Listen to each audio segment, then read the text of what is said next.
No próximo capítulo da novela Vale Tudo, Sardinha observa de longe e desconfia do clima entre Solange e Renato, notando a química que parece crescer entre os dois a cada reunião na empresa.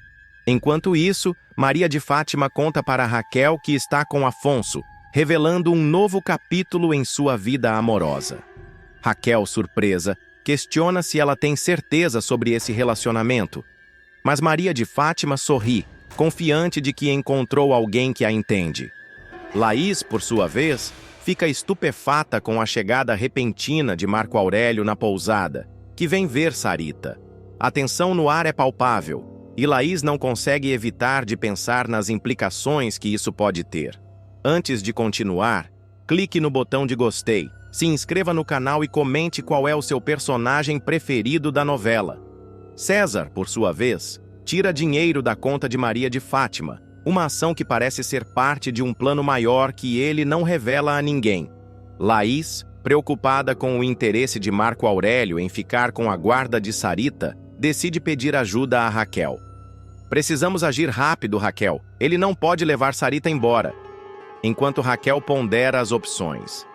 Em uma reunião tensa, Renato avisa aos funcionários que Solange assumirá a diretoria interina da Tomorrow. A decisão é recebida com murmúrios, mas ela se sente pronta para o desafio. Marco Aurélio, sabendo que Maria de Fátima é filha de Raquel, pede à jovem que vá a Paraty, insinuando que tem planos que envolvem não só a família, mas também o futuro dela. Solange e Renato, agora mais próximos, compartilham um momento de intimidade que pode mudar o rumo de suas vidas. Marco Aurélio, por fim, explica a Maria de Fátima o que deseja dela, revelando que sua ambição vai além do que ela poderia imaginar. Gilda, braço direito de Raquel no restaurante, ficará completamente em choque ao descobrir que Maria de Fátima pode ter sido a responsável por uma das maiores tragédias de sua vida. O atropelamento que quase lhe custou a perna e comprometeu meses de sua recuperação. A revelação acontecerá de forma inesperada, após a assistente encontrar por acaso uma foto no celular de Pascoal, mostrando a vilã aos beijos com César. E ao fundo, ninguém menos que Olavo, o mesmo homem que dirigia o carro que a atingiu meses antes. A imagem despertará imediatamente lembranças dolorosas. Gilda ficará paralisada, o celular quase caindo de suas mãos. Seus olhos se fixarão no rosto de Olavo e seu coração disparará. É ele! É ele! Sussurrará antes de confirmar em voz alta, tomada por um misto de pavor e revolta. Essa aqui tem o beijo da Maria de Fátima e o cara que me atropelou. Pascoal, que presenciava tudo, arregalará os olhos. O choque será mútuo. A lembrança do acidente ainda era nítida. Gilda, naquela manhã, havia ido até a agência bancária com Raquel. Ela se lembrava de ter atravessado a rua quando tudo ficou branco. Depois, dor, gritos, sangue. E então, um homem bem vestido, desesperado, dizendo que a levaria para o hospital. E mais tarde, para a casa de Raquel, onde curiosamente a vilã se mostrava mais preocupada do que o normal. Pascoal imediatamente conectará os pontos. Não pode ser coincidência, Gilda. Aquele cara com a Fátima e o César, isso tá cheirando armação. O clima pesará no ambiente. Ambos recordarão o que veio depois do atropelamento. A súbita mudança de comportamento de Fátima, a história da mala com dólares desaparecida, a falsa acusação contra Ivan. Gilda começará a ligar os pontos, visivelmente abalada. Você tem noção do que isso significa? Ela me usou como isca, como uma ferramenta. Eu quase morri. Sua voz falhará. Pascoal tentará acalmá-la, mas estará tão chocado quanto ela. A confirmação da armação atingirá os dois em cheio. Nesse momento, Poliana chegará na cozinha do restaurante e perceberá o clima pesado. Gilda mostrará a foto para o amigo e ele também reconhecerá Olavo. Foi ele que atropelou a Gilda, Poliana. Isso não pode ser coincidência, insistirá Pascoal. Os três entrarão em um debate tenso. Contar ou não contar para Raquel? Gilda hesitará. Ela não merece mais essa decepção, Pascoal. Eu daria tudo para ter uma mãe como ela. Imagina saber que a própria filha fez isso com uma funcionária, com alguém que só queria ajudar? A jovem estará visivelmente comovida, mas a indignação aumentará a cada nova lembrança. Pascoal, mais pragmático, proporá uma solução menos direta, mas igualmente eficiente. Já sei! A gente compra um chip novo, coloca a foto, escreve tudo e manda uma mensagem anônima. Deixa essa bomba cair nas mãos dela aos poucos. Do jeito certo. Apesar da relutância de Gilda, a ideia será recebida como uma possível saída para aliviar a consciência dos três sem causar uma destruição imediata no coração de Raquel. Poliana, no entanto, argumentará: se a gente sabe de algo assim e se cala, vira cúmplice. Mais tarde, sozinha em seu quarto, Gilda reviverá cada passo daquele dia do acidente. Os olhos se fecharão em dor. Ela se lembrará do olhar de Olavo, frio e controlado. Repassará os dias seguintes, quando Fátima a visitava com sorrisos forçados, perguntando demais sobre a polícia, sobre possíveis testemunhas. A máscara da vilã começava a cair em sua mente. Determinada a confirmar a história, Gilda decidirá ir mais fundo. Com a ajuda de Poliana, ela começará a investigar quem é Olavo, de onde veio e como ele se relacionava com César e Fátima. Descobrirão que ele trabalhou como segurança de uma empresa que, misteriosamente, foi dispensado. Outro detalhe chamará a atenção. Olavo foi visto recentemente saindo do mesmo apart hotel onde César estava hospedado. No dia seguinte, Gilda tentará abordar Fátima discretamente jogando verde. A filha de Raquel, como de costume, reagirá com desprezo. Não tenho tempo para conversa de pobre aleijada. A frase, cruel, cairá como uma facada em Gilda, mas também servirá como combustível. Pascoal, então, fará uma proposta ainda mais ousada. Vamos gravar a Fátima. Se ela tiver mesmo culpa, uma hora vai se trair. A gente pode pegar ela falando algo, ou até tentar provocar o Olavo. Se a gente conseguir mais provas, Raquel não vai ter como negar. Os três montarão um plano, enquanto Poliana seguirá Fátima em sua rotina. Pascoal ficará encarregado de recuperar imagens de câmeras de segurança antigas da Rua do Banco. Algo difícil, mas possível, se a empresa de monitoramento ainda tiver backup. Gilda, por sua vez, marcará um encontro com Olavo fingindo interesse em acertar contas do passado. Dirá que quer agradecê-lo por tê-la socorrido e inventará uma desculpa para reencontrá-lo. Olavo, sem saber que está sendo monitorado, aceitará. O plano é fazê-lo falar e gravar tudo. No encontro, Olavo parecerá nervoso. "Você tá bem, né? Foi só um acidente", dirá ele, tentando manter a pose. Gilda, com o celular gravando discretamente, responderá com firmeza: "Você estava mesmo naquela rua, por acaso? Ou foi pago para me atingir?" Olavo tentará desconversar, mas o nervosismo tomará conta. Ele dirá mais do que deveria. "Eu só segui ordens. Me disseram que era só para fazer um escândalo, que não era para machucar tanto." Gilda sentirá o sangue gelar. "Quem te mandou?" insistirá ela. Mas Olavo se calará. Mesmo com poucas palavras, a gravação será suficiente para comprovar a ligação entre ele e alguém que planejou o acidente. Gilda sairá do encontro sem dizer nada, mas por dentro estará em frangalhos. Ela entregará o áudio a Pascoal, que ficará estarrecido. "Ela quase te matou, Gilda. Aquela cobra." Enquanto isso, Fátima seguirá seu caminho arrogante, preparando-se para o casamento com Afonso, sem imaginar que a verdade que tanto escondeu começava a se armar contra ela, nos bastidores, nas sombras, nas mãos daqueles que ela julgava irrelevantes. Pascoal redigirá a mensagem anônima, incluindo a foto e um trecho da gravação. "Raquel, abra os olhos. A pessoa que mais te fere está dentro da sua própria casa. Essa imagem e esse áudio podem salvar sua vida, e a verdade está diante dos seus olhos." Mas antes de enviar, ele hesitará. Será que ela está pronta para isso? Será que é agora? Perguntará. olhando para Gilda. A funcionária respirará fundo, olhando para a mala de bandagens que ainda guarda de seu tempo de hospital. Se não for agora, pode nunca ser. Ela tem o direito de saber quem é a filha que criou. Enquanto isso, Maria de Fátima celebrará o avanço de seu casamento com Afonso, posando para fotos, sorrindo em jantares, arquitetando novas manipulações. Mas nas sombras, uma rede de provas e verdades começará a se formar, com o potencial de destruir tudo o que ela construiu à base de mentiras e sangue.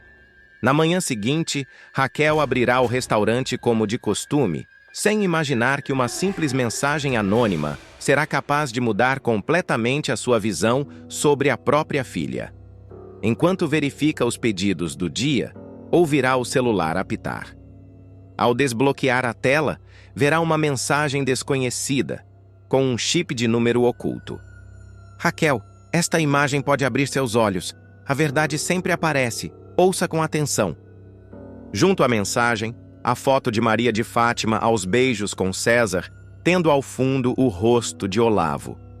E logo depois, um áudio abafado, mas nítido o suficiente. Eu só segui ordens. Me disseram que era só para fazer um escândalo, que não era para machucar tanto. Raquel sentirá o chão desaparecer debaixo dos seus pés. As mãos tremendo, os olhos vidrados na imagem e na voz que ecoa dos fones de ouvido. O nome de Gilda surgirá em sua mente com força, junto ao dia do acidente, à correria, ao sangue no asfalto. Sem dizer nada a ninguém, ela entrará em sua sala, fechará a porta e desabará em lágrimas. A ficha começará a cair. Do lado de fora, Gilda, Pascoal e Poliana observarão de longe, trocando olhares aflitos. Sabem que o estopim foi aceso e que o impacto será devastador. A partir dali, nada mais será como antes. Enquanto isso, Maria de Fátima seguirá alheia à movimentação, provando vestidos de noiva em um ateliê luxuoso, cercada de fotógrafos, champanhe e falsas amigas. Ela rirá alto, confiante de que o casamento com Afonso garantirá sua vitória definitiva. Mas um novo jogo começou, e as peças estão se movendo em silêncio. A verdade está prestes a se impor, com força, dor e consequências irreversíveis. A relação entre César e Maria de Fátima atingirá um ponto sem volta. O que começou como uma parceria de interesses e manipulações mútuas se converterá em uma disputa recheada de ressentimentos, chantagens e uma demissão humilhante. Após se envolver em problemas com a polícia por conta das armações da filha de Raquel, César tomará uma atitude inesperada. Romperá com a comparsa e a expulsará do apart-hotel onde viviam, em um dos momentos mais dramáticos da trama.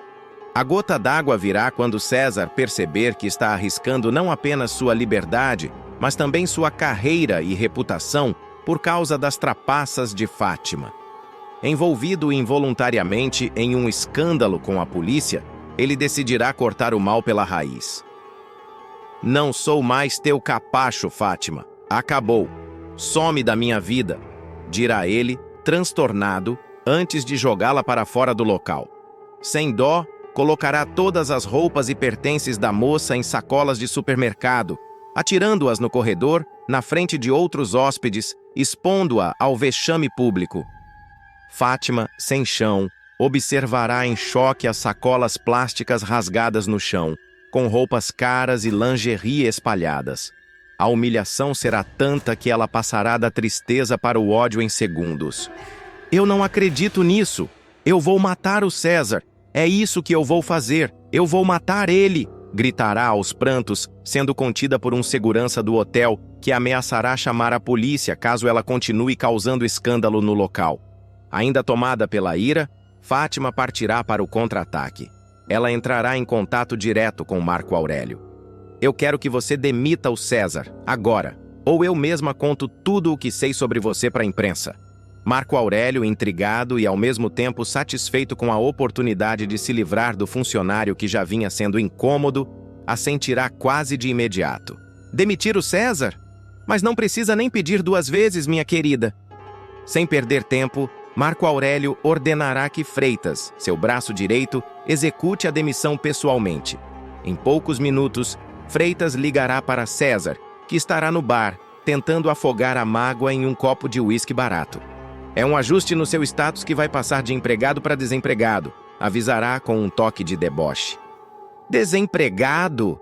Perguntará César em choque. Isso mesmo, pode passar no RH para assinar sua demissão.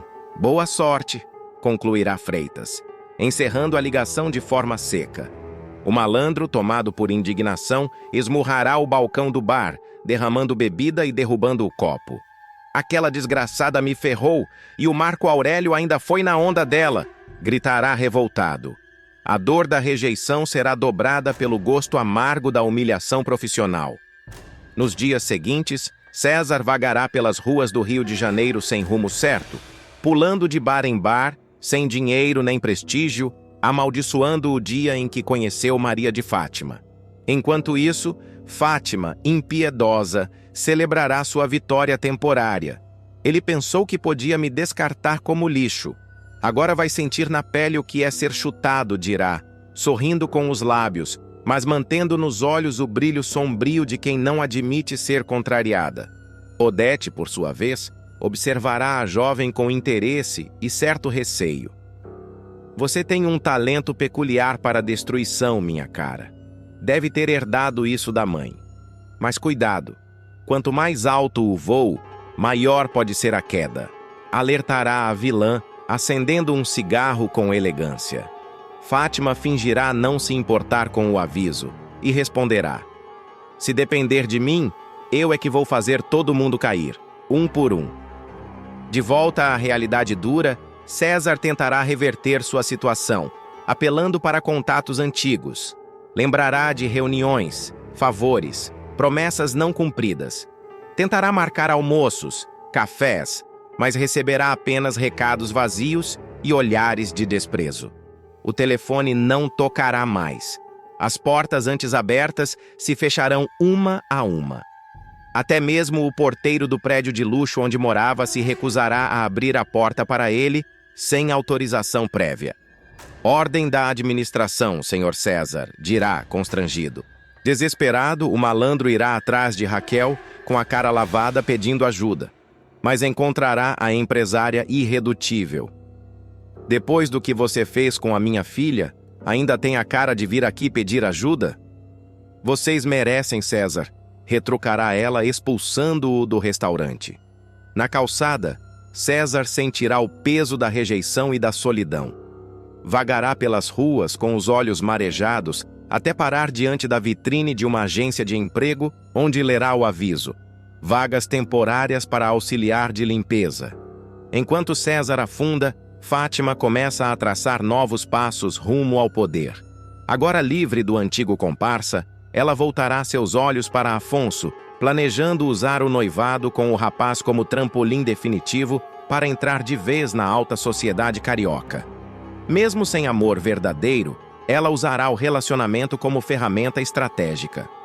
Ele vai me dar o sobrenome, o dinheiro e o prestígio. Depois disso, ninguém me tira mais nada, dirá ela para si mesma diante do espelho. Mas o destino ainda terá planos tortuosos para ambos. A partir do momento em que Fátima exigir a cabeça de César, ela abrirá uma porta perigosa dentro da TCA. A tensão interna crescerá entre os funcionários. Uns se solidarizarão com César, outros terão medo de Fátima. Se ela consegue fazer um executivo ser demitido assim, imagina o que pode fazer com a gente, dirá uma secretária. O clima de terror instaurado por Fátima será o estopim para uma série de atritos internos. Já César, sem dinheiro e com a reputação arruinada, se esconderá em um quarto de pensão decadente, refletindo sobre cada escolha errada que fez. Aquela menina me usou, me virou do avesso, e eu deixei. Deixei porque fui burro, fui ganancioso, fui fraco, murmurará diante do espelho rachado. Aos poucos, César começará a arquitetar uma vingança silenciosa. Ela me derrubou, mas ainda não me enterrou. Enquanto o mundo de César desmorona em silêncio, Maria de Fátima estará desfilando como se nada tivesse acontecido. Ciente de que o nome de César já havia sido riscado, ela abrirá um sorriso irônico ao ouvir os boatos sobre a demissão. Foi pouco. Muito pouco para o que ele merecia. A relação que começou com charme, promessas e alianças escusas desabará como um castelo de cartas. Mas o que ela não esperava era a reação silenciosa e sombria de Marco Aurélio. O empresário, embora tenha atendido ao pedido da golpista, começará a vê-la como uma ameaça. Se ela conseguiu derrubar César com uma ligação, imagine o que pode fazer comigo se um dia se voltar contra mim. Observando de sua sala, a jovem caminhar com arrogância pelos corredores da empresa. Enquanto isso, César tentará se reerguer, mas encontrará portas fechadas por todos os lados. Sem credibilidade no mercado, abandonado por antigos aliados e alvo de boatos crescentes, ele verá sua situação se deteriorar rapidamente. Uma antiga conhecida o encontrará em um boteco de esquina, mal vestido e com olheiras profundas. Você era o rei da festa. Agora nem o garçom lembra o seu nome, dirá ela, antes de deixar algumas moedas sobre a mesa e ir embora. No entanto, no fundo de sua humilhação, César começará a traçar um novo plano. De volta à pensão onde se esconde, ele abrirá uma garrafa de cachaça barata, riscará um nome em um pedaço de papel amassado e escreverá embaixo: "Eu vou voltar, nem que seja a última coisa que eu faça." E no mesmo instante, do outro lado da cidade, Maria de Fátima experimentará sua mais recente conquista, a primeira reunião oficial como futura senhora Reutemann, ao lado de Afonso. Com um vestido impecável e um sorriso enigmático, ela apertará a mão de investidores, sem saber que, nos bastidores, já começa a se formar um novo círculo de inimigos, pessoas dispostas a tudo para vê-la cair, incluindo um César ferido, disposto a ir até o inferno para destruí-la. A poderosa Odete Reutemann vai mostrar mais uma vez que não admite falhas quando se trata dos negócios, e muito menos da honra de sua família. A vilã não medirá esforços para punir Ivan Meirelles, após suspeitar que ele traiu Heleninha, mesmo sem provas concretas de infidelidade. A empresária enxergará a simples reaproximação entre o executivo e sua ex-mulher, Raquel, como motivo suficiente para aplicar uma multa de R$300 mil por quebra de contrato. O gesto frio e calculista colocará em xeque não apenas o casamento de Ivan e Heleninha, mas também a integridade e a autonomia do administrador, que se verá pressionado como nunca antes. Tudo começa quando Ivan retorna do exterior. Após um período ao lado de Heleninha, em Roma, ele volta ao Brasil com a sensação de que o relacionamento não se consolidou como esperava. As tentativas de se reconectar com a filha de Odete foram sinceras, mas os sentimentos não floresceram como deveriam. O desgaste emocional entre os dois parece irreversível, e é nesse cenário de fragilidade conjugal que o reencontro com Raquel acontece. O que começa como um encontro casual se transforma em algo mais significativo. Durante uma noite repleta de lembranças e confidências, Raquel e Ivan se permitem uma nova aproximação. O beijo entre os dois, ainda que envolto em dúvidas, reacende sentimentos mal resolvidos. Ivan, tomado por um misto de culpa e desejo, se vê dividido entre o peso do compromisso com Heleninha e a possibilidade de reescrever sua história com Raquel. Ele ainda não toma uma decisão definitiva, mas esse momento é o suficiente para despertar a ira de Odete. Odete Reutemann, sempre com olhos e ouvidos em todos os lugares, logo toma conhecimento do beijo.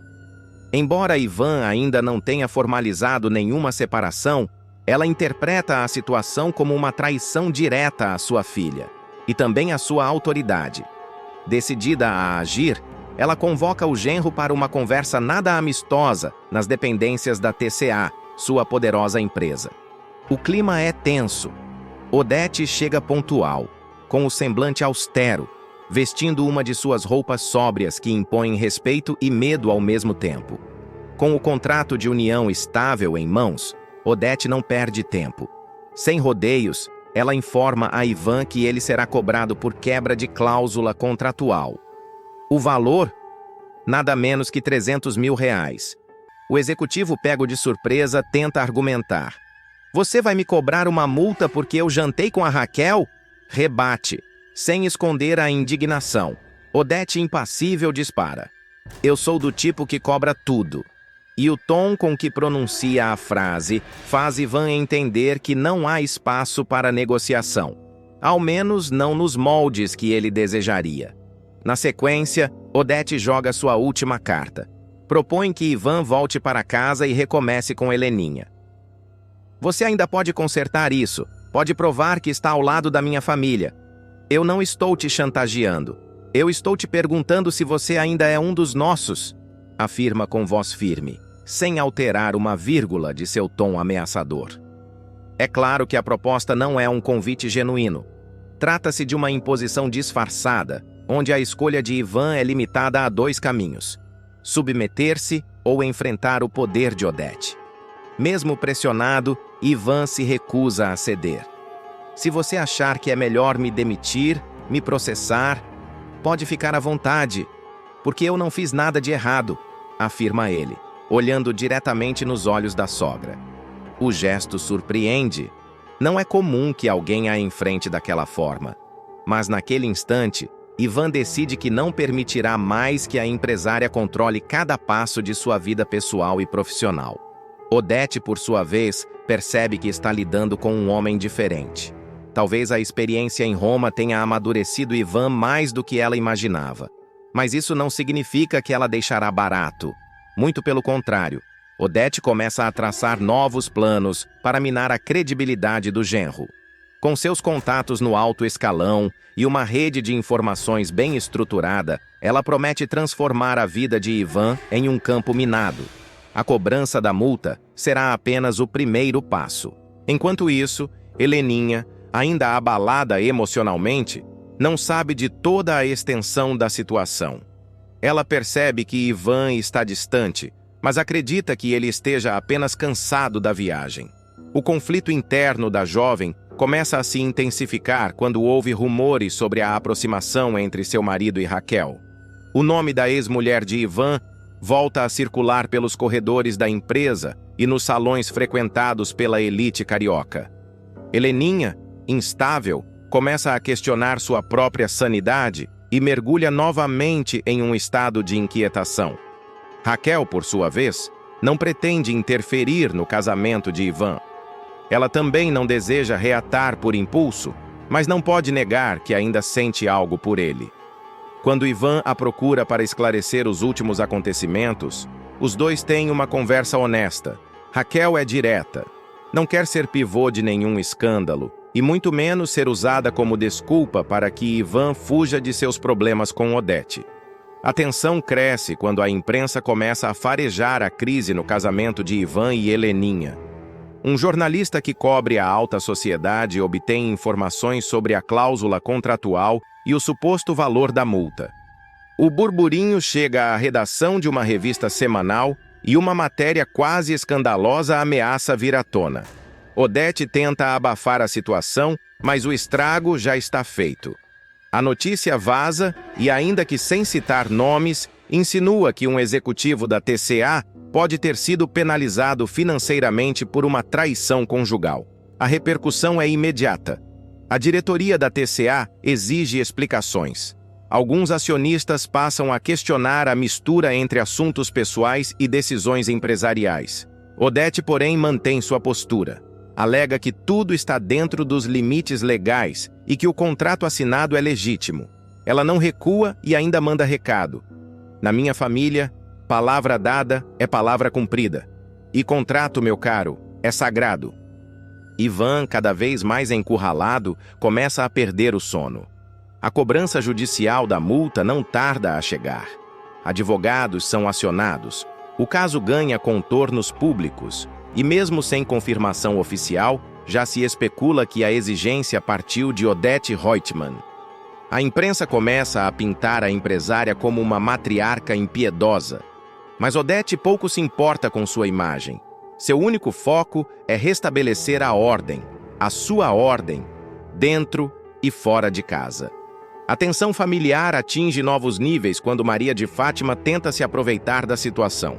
Ela se aproxima de Heleninha e passa a fazer comentários maldosos, insinuando que Ivan está mesmo com outra e que Raquel pode ter dado o golpe certeiro.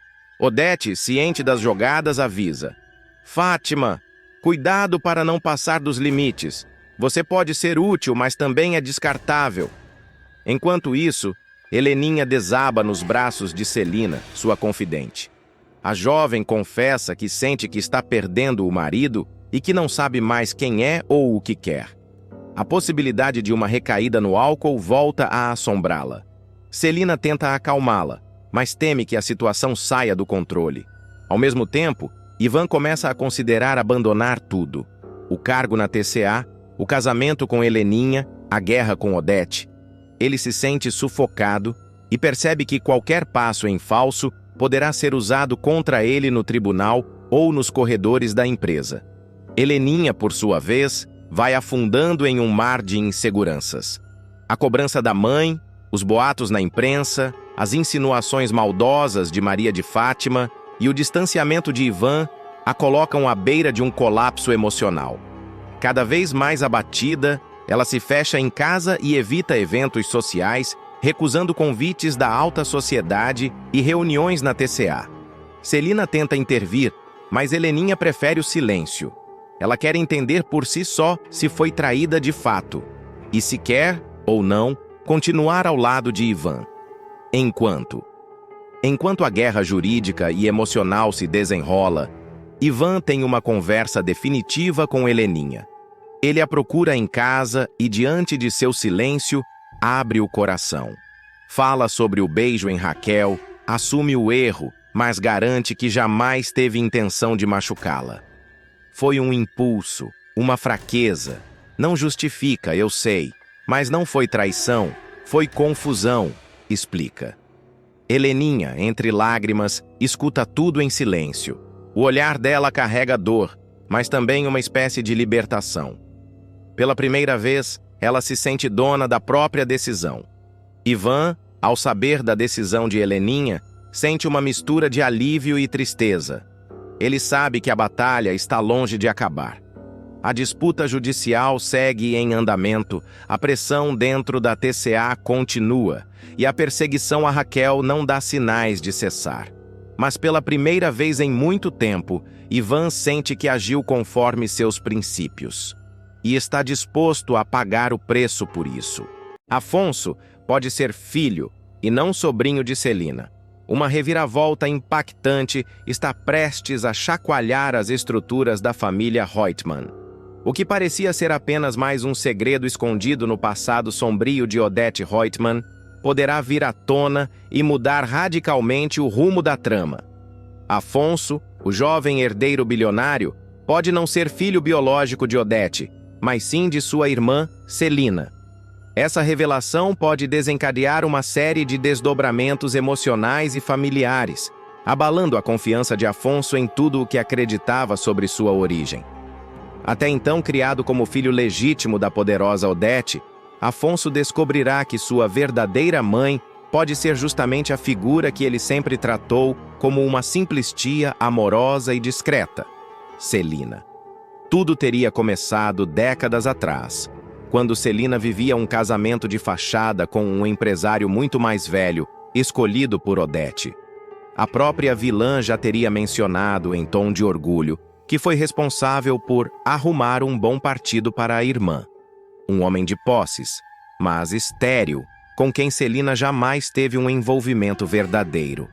A união, fria e calculada, servia aos interesses da família e garantia o prestígio necessário para manter as aparências perante a alta sociedade. No entanto, o casamento arranjado não suportou a ausência de amor e de afinidade. Celina, em segredo, acabou se apaixonando por outro homem, alguém que conheceu em meio às brechas da sua vida restrita. essa paixão proibida resultaria numa gravidez inesperada e potencialmente escandalosa, caso viesse a público. Ao descobrir que estava esperando um filho de seu amante, Celina ficou em pânico. Sabia que, se a notícia vazasse, seu casamento arranjado ruiria e a família perderia a posição social cuidadosamente construída por Odete. Em um momento de desespero, Celina recorreu justamente à irmã mais velha, Odete Reutemann, que, fria e calculista como sempre, enxergou na situação uma oportunidade de manter o controle de tudo e de todos. Ao invés de permitir que Celina assumisse a maternidade e enfrentasse as consequências, Odete propôs, ou melhor, impôs, uma solução definitiva. Levaria a irmã para o exterior para que tivesse o bebê longe dos olhos da sociedade carioca. Depois do parto, Celina deveria abrir mão da criança e entregá-la a Odete, que a criaria como seu próprio filho, sob o pretexto de uma adoção silenciosa, ou mais provavelmente, uma gestação forjada em segredo. A viagem foi realizada às pressas. Disfarçada sob o pretexto de uma temporada de descanso na Europa, Celina embarcou com Odete para a Suíça, onde permaneceu em um discreto sanatório por alguns meses. A gravidez foi escondida até o final, com a ajuda de médicos pagos por Odete. Após o parto, Celina foi convencida, ou coagida, a entregar o bebê à irmã e nunca mais tocar no assunto. De volta ao Brasil, Odete anunciou a chegada de seu herdeiro Afonso, como se fosse fruto de um processo discreto de fertilização tardia ou adoção internacional, conforme a versão mais conveniente à época. Esse segredo, enterrado a 7 chaves durante anos, seria a explicação para a notória passividade de Celina diante das atrocidades da irmã. Apesar de muitas vezes se mostrar sensível, carinhosa e até constrangida com os abusos cometidos por Odete, Celina jamais a enfrentou diretamente. Nem mesmo quando Heleninha, sua sobrinha e afilhada, sofria emocionalmente por conta da frieza e rigidez da mãe. A omissão de Celina sempre foi percebida, mas nunca verdadeiramente compreendida. Agora, com a possibilidade desse segredo vindo à tona, tudo passaria a fazer sentido.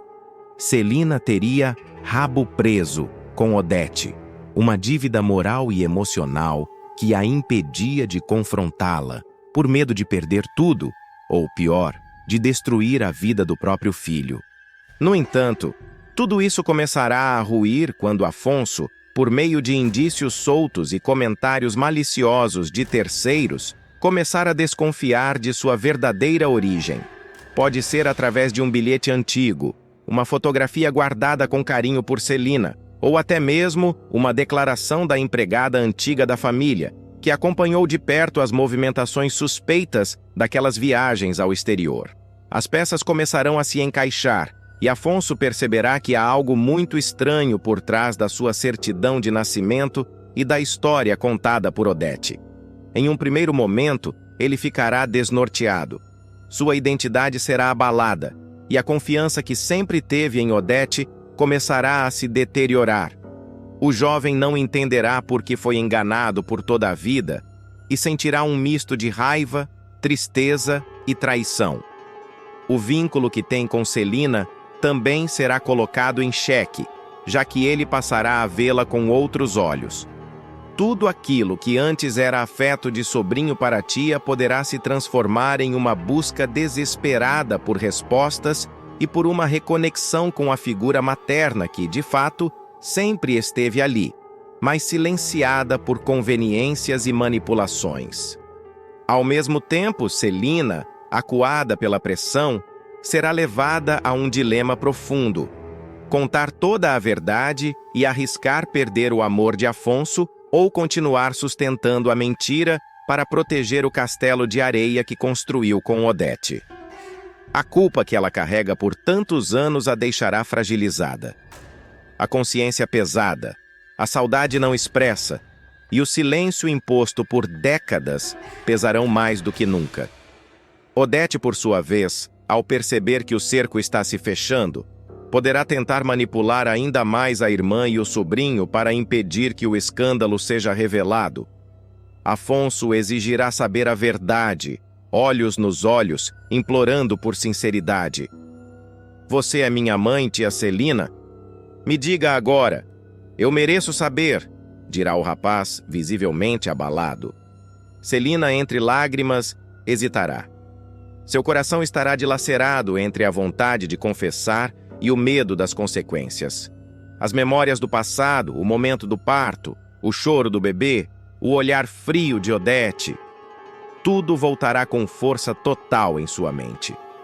A tensão aumentará ainda mais quando Heleninha, testemunha silenciosa desse drama, perceber que também foi enganada por Odete a vida inteira. Acostumada a ver a mãe tratar Afonso com rigidez extrema e impor padrões absurdos, ela se revoltará ao descobrir que o irmão, ou primo, como acreditava, era na verdade uma peça numa trama de mentiras arquitetada pela própria matriarca. A possibilidade de Afonso ser seu primo e não irmão trará à tona questões delicadas sobre herança, afeto e identidade. Além disso, a revelação poderá causar efeitos colaterais em outros núcleos da novela. Ivan, companheiro de Heleninha, verá no sofrimento de Afonso uma oportunidade de expor a vilania de Odete para os acionistas e questionar a legitimidade de algumas decisões administrativas passadas. Já Fátima, que ambiciona se casar com Afonso por puro interesse, usará a fragilidade do rapaz para tentar manipulá-lo emocionalmente, ou até mesmo chantageá-lo, caso descubra o segredo antes que ele venha à tona oficialmente. Enquanto isso, Odete Reutemann fará de tudo para manter o controle da situação. Com sua frieza característica, poderá ameaçar Celina, subornar testemunhas do passado ou até mesmo inventar uma nova versão para encobrir os rastros da verdade. Você não vai destruir tudo que eu construí por causa de um capricho emocional, ela poderá dizer, olhando fixamente nos olhos da irmã.